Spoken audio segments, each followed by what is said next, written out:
الحمد لله رب العالمين، الصلاة والسلام على سيد الأنبياء والمرسلين. أما بعد، قال الله تبارك وتعالى في القرآن المجيد والفرقان الحميد: أعوذ بالله من الشيطان الرجيم، بسم الله الرحمن الرحيم. إن الله وملائكته يصلون على النبي يا أيها الذين آمنوا صلوا عليه وسلموا تسليما. الصلاة والسلام عليك يا سيدي يا رسول الله وعلى آلك وأصحابك يا حبيب الله. الصلاة والسلام عليك يا نبي الله وعلى آلك وأصحابك يا رحمة للعالمين. اللہ رب العزت کی حمد و ثنا اور آقا علیہ الصلوۃ والسلام کی بارگاہ میں گلہائے عقیدت پیش کرنے کے بعد نہایت ہی معزز و محترم سامعین حضرات، سورہ النساء پارہ نمبر 5 اور 5ویں پارے کی آخری آیت سے بات کا آغاز ہو رہا ہے۔ اللہ رب العزت نے ارشاد میں یا ایھا الذین آمنوا، اے وہ لوگوں جو ایمان لائے ہو، اطیعوا اللہ و اطیعوا الرسول، اطاعت کرو اللہ کی اور اطاعت کرو اس کے رسول کی، وَأُولِي الْأَمْرِ مِنْكُمْ، اور جو تم میں سے اولو الامر ہیں۔ کل میں نے عرض کیا تھا کہ اولو الامر پر جو بات ہوگی،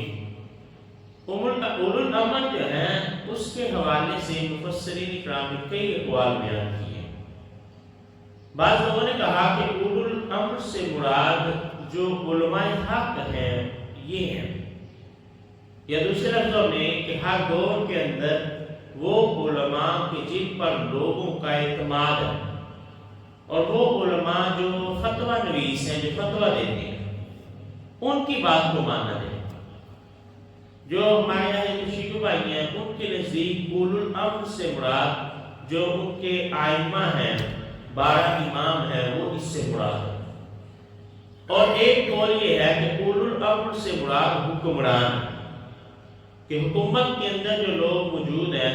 وہ اولو الامر ہیں، ان کی بات کو مانا جائے گا۔ اب یہاں پر مفسرین اکرام نے ایک اور نقطے کی طرف اشارہ دیا۔ انہوں نے کہا جب اللہ کی بات ہوئی تو لفظ اطیعوا اللہ، اطاعت کرو اللہ کی، یہ لفظ اطیعوا یہاں استعمال ہوا۔ جب رسول اکرم علیہ الصلوۃ والسلام کی بات ہوئی پھر بھی یہ لفظ استعمال ہوا کہ رسول اور رسول کی اطاعت کرو، لیکن جب اولو الامر کی بات ہوئی تو اس کے ساتھ اس لفظ کا اضافہ نہیں ہوا، بلکہ واو عطف کے ساتھ پچھلا جو آتی ہے اسی میں اس کو شامل کیا گیا۔ تو مفسرین اکرام اس سے یہ نتیجہ حاصل کرتے ہیں کہ اللہ اور اس کے رسول صلی اللہ علیہ وآلہ وسلم یہ دو ذاتیں ایسی ہیں جو غیر مشروط اطاعت کی حقدار ہیں۔ وہاں پر کوشچن نہیں ہوگا، سوال نہیں ہوگا کہ بھئی یہ حکم کیوں آیا، اللہ نے کوئی حکم دیا اس کو قبول کرنا پڑے گا۔ وہاں پہ سوال نہیں ہوگا اس کی حکمت کیا ہے، حالانکہ ہر بات کی حکمتیں موجود ہیں، لیکن اس کے باوجود کوئی بندہ کہ مجھے یہ سمجھ نہیں آتا کہ اسلام کا یہ حکم کیوں ہے، یہ سوال کی اجازت وہاں پہ موجود نہیں ہے۔ رسول اکرم علیہ الصلوۃ والسلام اگر کسی بات کا حکم دے تو کوئی بندہ وہاں پہ سوال نہیں کر سکتا، بلکہ اس کے بارے میں تو صحیح آیت بھی موجود ہے۔ اللہ رب العزت نے قرآن پاک کے اندر ارشاد فرمایا کہ جب اللہ کے رسول صلی اللہ علیہ وآلہ وسلم، اللہ اور اس کا رسول کسی بات میں فیصلہ کر لیں تو کسی ایمان والے کو اس میں کچھ اختیار باقی نہیں رہتا، کوئی ایمان والا وہاں پہ سوال نہیں کر سکتا۔ لیکن اولو الامر پہ آ کر لفظ اطیعوا کا اضافہ نہیں ہوا۔ اس سے مراد یہ ہے کہ اولو الامر کی اطاعت اس وقت تک کی جائے گی جب تک وہ اللہ اور اس کے رسول کے حکم کے مطابق حکم دیں گے۔ اگر وہ اللہ اور اس کے رسول کے حکم کی مخالفت کے اندر حکم دیں گے تو پھر ان کی اطاعت نہیں کی جائے گی۔ پہلے خلیفہ حضرت ابوبکر صدیق رضی اللہ تعالیٰ عنہ جب خطبہ خلافت ارشاد فرماتے ہیں تو آپ نے فرمایا اے لوگوں میں تم پر امین ہوں، اگر تم لوگ صحیح کام نہیں کرو تو میں تم کو سیدھا کروں گا،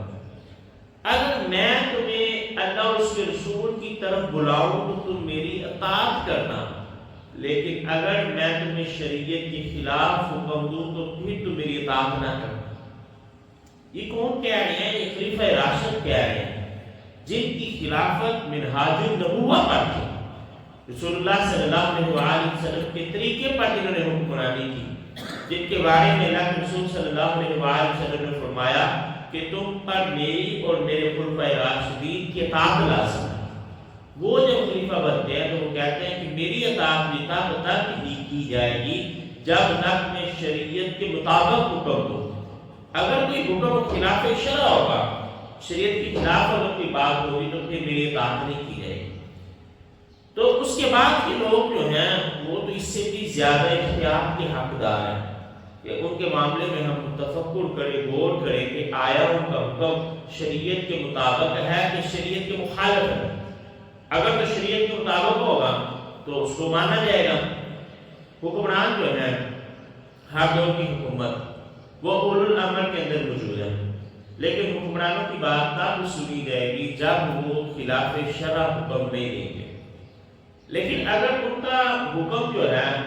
وہ شریعت سے موافقت رکھتا ہو، شریعت کے ساتھ مطابقت رکھتا ہو، تو مباح کام کے بارے میں وہ حکم دے رہے ہو تو پھر ان کی اطاعت کرنا لازم ہوگا۔ پھر اگر ان کی اطاعت نہیں کریں گے تو نہ صرف حکومت کے خلاف ہم چل رہے ہیں بلکہ قرآن و سنت کے خلاف بھی ہم چل رہے ہیں۔ میں اس کی مثال دے دیتا ہوں۔ مثال کے طور پر شکار کرنا جو ہے وہ حلال ہے، شکار کی اجازت ہے اسلام کے اندر، ممانعت نہیں ہے،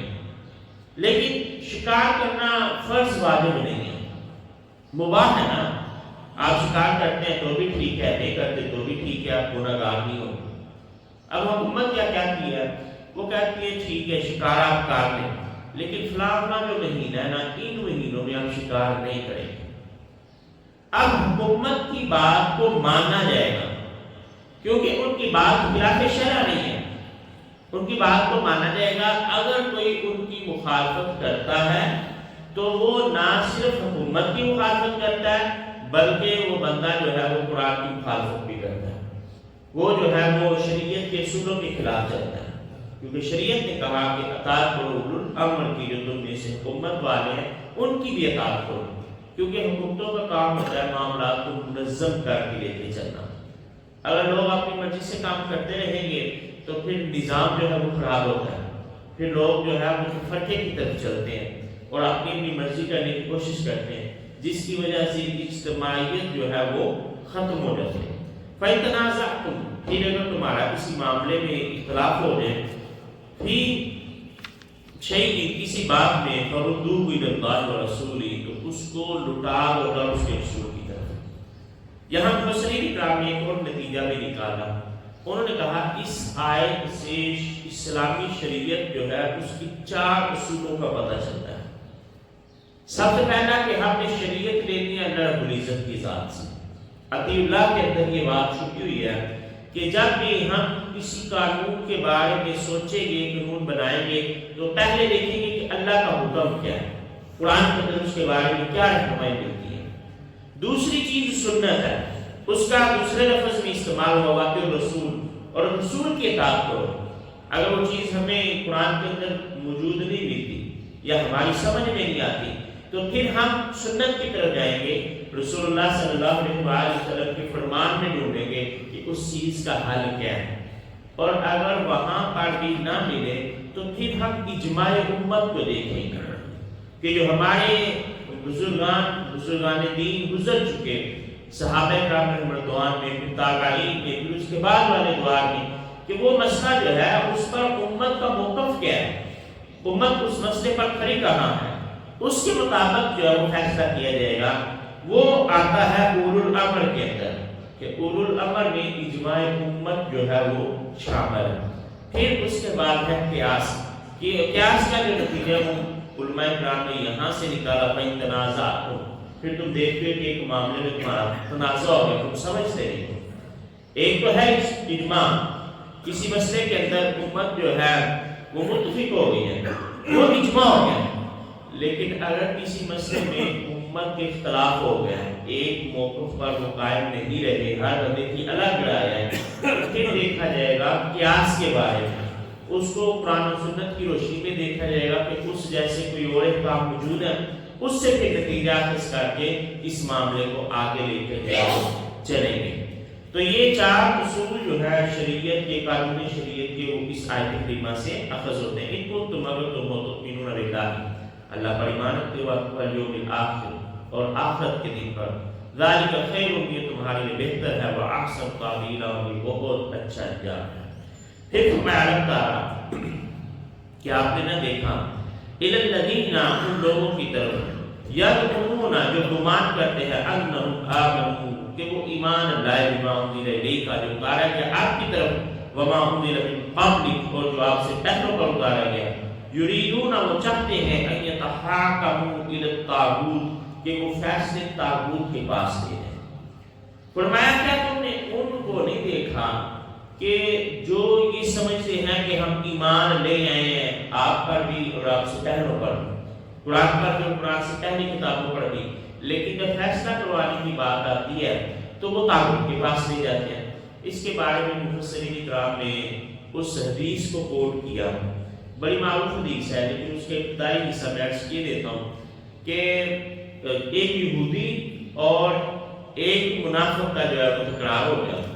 کسی بات کے بارے میں، کسی معاملے میں اختلاف ہوا،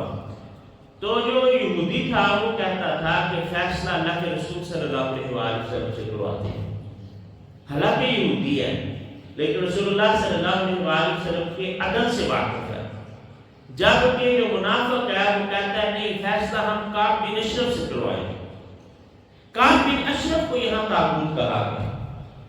کہ جو ایمان والا خود کو ظاہر کر رہا ہے، جو کہتا ہے کہ میں مسلمان ہوں، میں قرآن پر بھی ایمان رکھتا ہوں، میں پہلی کتابوں پر بھی ایمان رکھتا ہوں، وہ فیصلہ طاغوت سے کروانا چاہتا ہے۔ وہ کہتا ہے کعب بن اشرف فیصلہ کرے، کعب بن اشرف ایک یہودی ہے، جبکہ جو یہودی ہے وہ کہتا ہے کہ نہیں، فیصلہ اللہ کے رسول صلی اللہ علیہ وآلہ وسلم سے کرواتے ہیں۔ تو قرآن نے اس کا بیان فرمایا۔ اب ہوا کیا، کعب بن اشرف کے پاس یہودی فیصلہ اس لیے نہیں لے جانا چاہتا تھا کیونکہ کعب بن اشرف جو ہے وہ رشوت خور تھا، اس کو پتا تھا کہ اس کے پاس جائیں گے تو یہ جو خود کو مسلمان کہہ رہا ہے نا، اس نے اس کو رشوت دے کر فیصلہ اپنے ہاتھ میں کروا رہا ہے، تو اس لیے وہ اس بات پر راضی نہیں تھا۔ بلاخر وہ رسول اللہ صلی اللہ علیہ وسلم کی بارگاہ میں حاضر ہوئے، کریم آقا علیہ السلام نے وہ فیصلہ یہودی کے حق میں کر دیا۔ اب مسلمان جو ہے منافق، وہ کہتے نہیں ایسا کرتے ہیں، عمر کے پاس چلتے ہیں، یہ حساب لوگوں نے اس سے سنا ہوا ہے اس حدیث کا۔ تو حضرت عمر فاروق کے پاس آ گئے،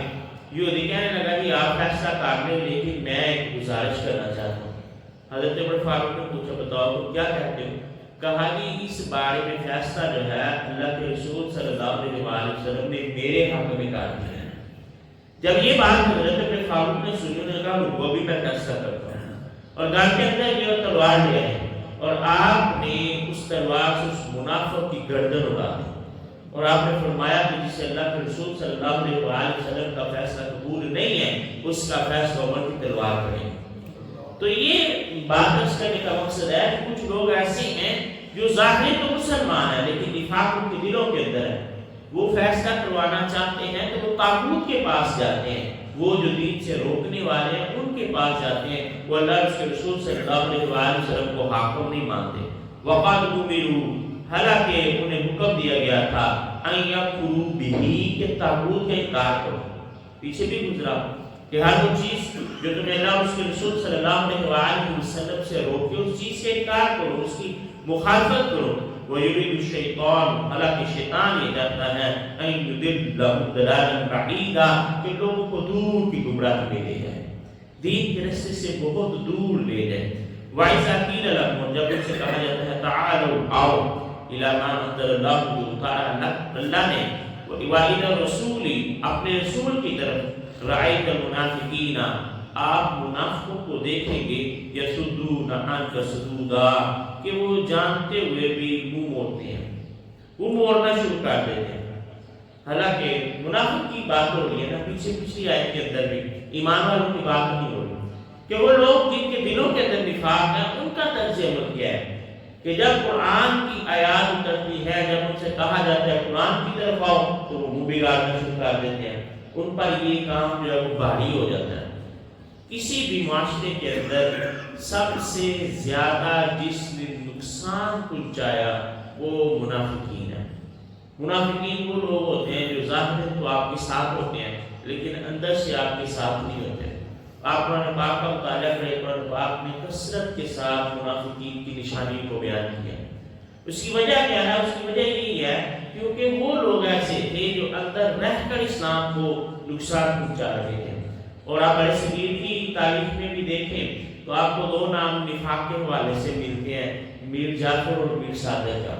کہ بندے کو میر جعفر اور میر صادق کا کردار ادا نہیں کرنا چاہیے کہ کھڑا تو وہ آپ کے ساتھ ہو لیکن اس کی جو صفحے ہیں، اس کا جو قبلہ ہے وہ مخالف سمت کے اندر ہو۔ ابھی آپ جو ریسنٹ دنیا کے حالات کو دیکھ رہے ہیں، وہاں پر وہ ان کے جو سپریم لیڈر ہے ایران کے شہید ہو گئے، تو ابھی ملبہ اٹھایا نہیں گیا، اسرائیل کے پاس وہ تصویریں پہلے پہنچ جاتی ہیں۔ حالانکہ یہ ہونا نہیں چاہیے تھا کہ ایک واقعہ یہاں پر ہوا ہے، اس کا دشمن کو کیسے پتہ چلا؟ تو دشمن کو پتہ چلنے کا مطلب یہ ہے کہ صفوں کے اندر ابھی بھی میر جعفر اور میر صادق جو ہے موجود ہے،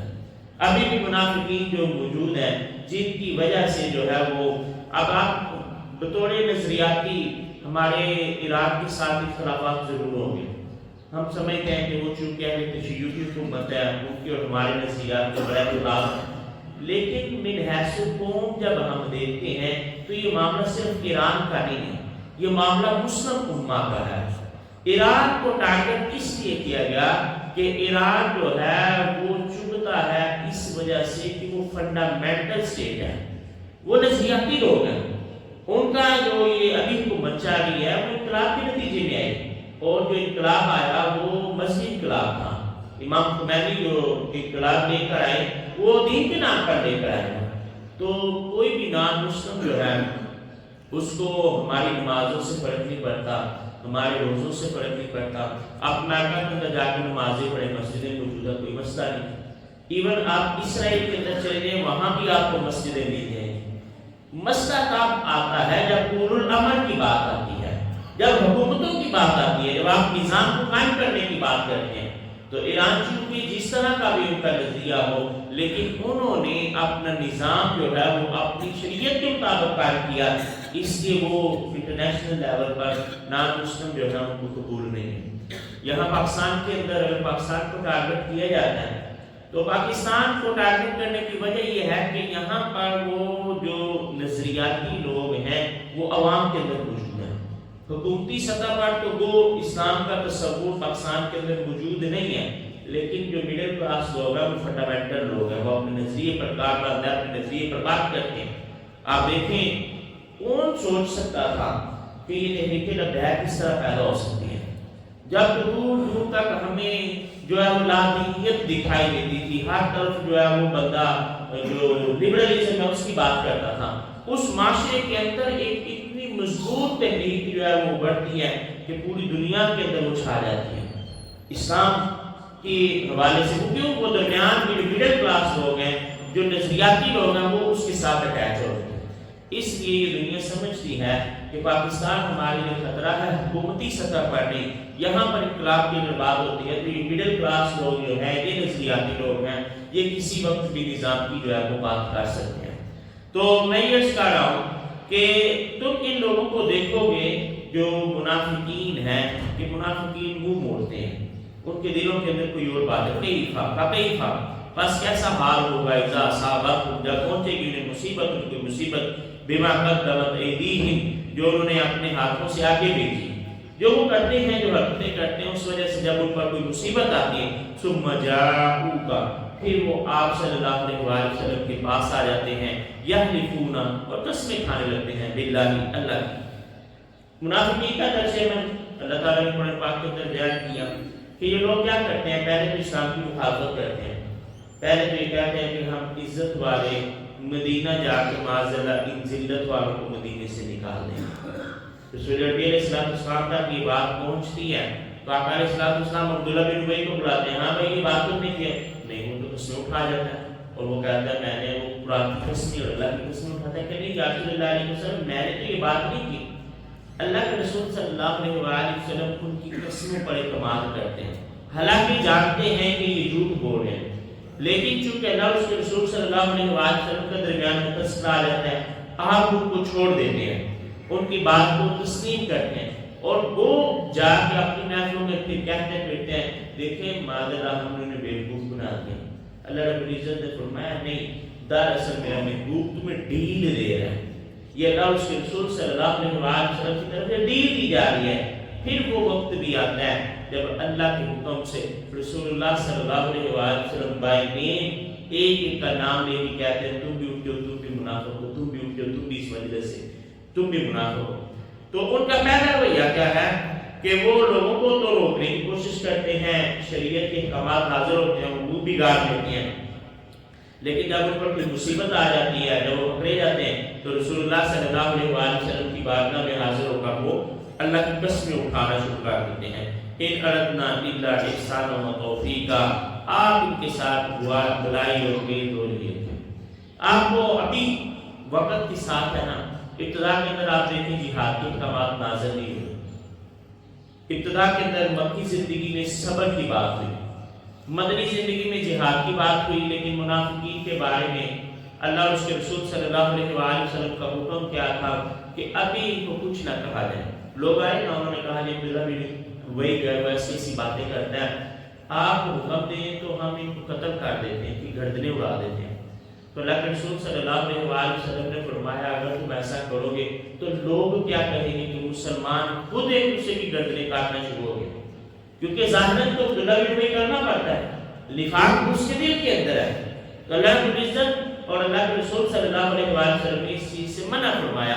لیکن پھر ایک وقت وہ بھی آتا ہے کہ جب نہ صرف یہ کہ منافقین بلکہ یہود سے بھی مکہ و مدینہ کو پاک کر دیا جاتا ہے، ان کو وہاں سے جو ہے وہ نکال دیا جاتا ہے۔ اولئک الذین، یہی وہ لوگ ہیں، یعلم اللہ، جانتا ہے اللہ ما فی قلوبہم، جو ان کے دلوں کے اندر ہے۔ وہ لوگ اپنے تئیں سمجھتے کہ شاید ہمارا پتہ نہیں چلتا، جو بھی اس طرح کے میر جعفر اور میر سعادت کے کام کرتے ہیں، لیکن اللہ فرمایا کہ ہم جانتے ہیں کہ دلوں کے احوال سے جانتے ہیں۔ فَأَعْرِضْ عَنْهُمْ، آپ ان سے پردہ پوشی کیجیے، منہ موڑ لیجیے، وَإِذْهُمْ، اور نصیحت کریں، وَقُلْ لَهُمْ، اور ان کے لیے کہیں، فِي أَنفُسِهِمْ، کہ اپنی جانوں کے لیے،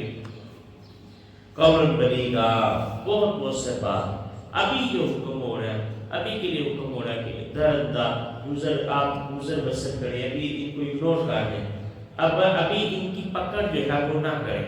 ابھی کے لیے ان کو چھوڑ دیں، لیکن جب وقت آئے گا، جب اللہ کے رسول صلی اللہ علیہ وسلم کا حکم ہوگا تو پھر ہم ان سے پوچھیں گے۔ تو یہ کیا ہے، یہ تدریجن ہے تاکہ اسلام کی جو بنیادیں ہیں وہ مضبوط ہو جائیں۔ پھر اس کے بعد جب رسول اللہ صلی اللہ علیہ وسلم مکہ فتح کرتے ہیں تو اس کے بعد آپ دیکھیں، اس کے بعد یہ معاملات نہیں رہے، اس کے بعد سارے جو ہے وہ مسلمان اور صحابہ کرام نے مردوان کی باقی رہ گئے۔ وما ارسلنا، اور ہم نے آپ صلی اللہ علیہ وسلم کو بھیجا، بے رسول، اپنے رسول کو، الا لیطاع باذن اللہ، تاکہ اللہ کے حکم سے ان کی اطاعت کی جائے۔ آپ قرآن کو دیکھیں اور رسول اللہ صلی اللہ علیہ وسلم کی ذات کو دیکھیں، دونوں صورتوں میں اللہ رب العزت نے یہ فرمایا کہ یہ کتاب کتاب ہدایت ہے، اس سے رہنمائی لی جائے، اور رسول اللہ صلی اللہ علیہ وسلم کے بارے میں فرمایا کہ ہم نے آقا علیہ السلام کو اس لیے بھیجا تاکہ رسول اللہ صلی اللہ علیہ وسلم کی اطاعت کی جائے، آپ کے حکم پر سر تسلیم خم کیے جائے اور ڈنڈا کہا جائے۔ اس کے اگلے سے پر انشاءاللہ کل گفتگو ہوگی۔ وما علینا الا البلاغ۔